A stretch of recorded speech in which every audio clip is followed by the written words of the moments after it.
السلام علیکم ورحمۃ اللہ وبرکاتہ۔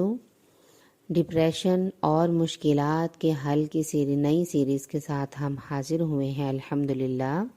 اللہ کے نبی نے مسلمانوں کو کوئی بھی مصیبت پہنچنے پر جس حدیث کے ذریعے سے حل فرمایا، آج ہم اس کو جاننے کی، پڑھنے کی اور یاد کرنے کی کوشش کریں گے، تاکہ ہم اپنی مشکلیں اپنے دوستوں، عزیز و اقارب، ملنے جلنے والوں کی مصائب میں ان کے حل ان کو بتا سکیں کہ فریاد رسا صرف اور صرف اللہ ہی ہے۔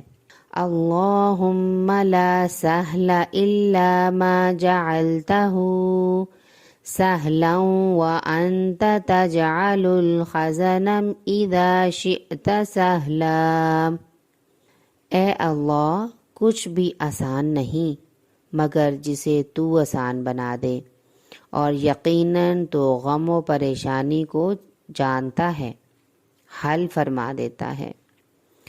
صحیح ابن الحبان حدیث نمبر 974 ہے یہ، جس کی ہم تصدیق بھی کریں گے، یاد بھی کریں گے اور اس کے ترجمے کے ساتھ اس کو پڑھنے کی کوشش کریں گے، تاکہ ہماری کوشش یہ ہو کہ ہمیں کوئی بھی پریشانی لاحق ہو جاتی ہے تو ہم رجوع اللہ کر سکیں، ہمیں پتہ ہو ہم نے اپنے پریشانی میں اللہ ہی کو پکارنا ہے۔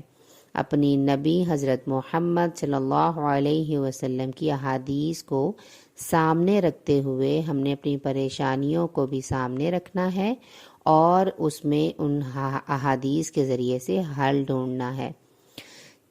جزاکم اللہ خیر۔ السلام علیکم ورحمۃ اللہ وبرکاتہ۔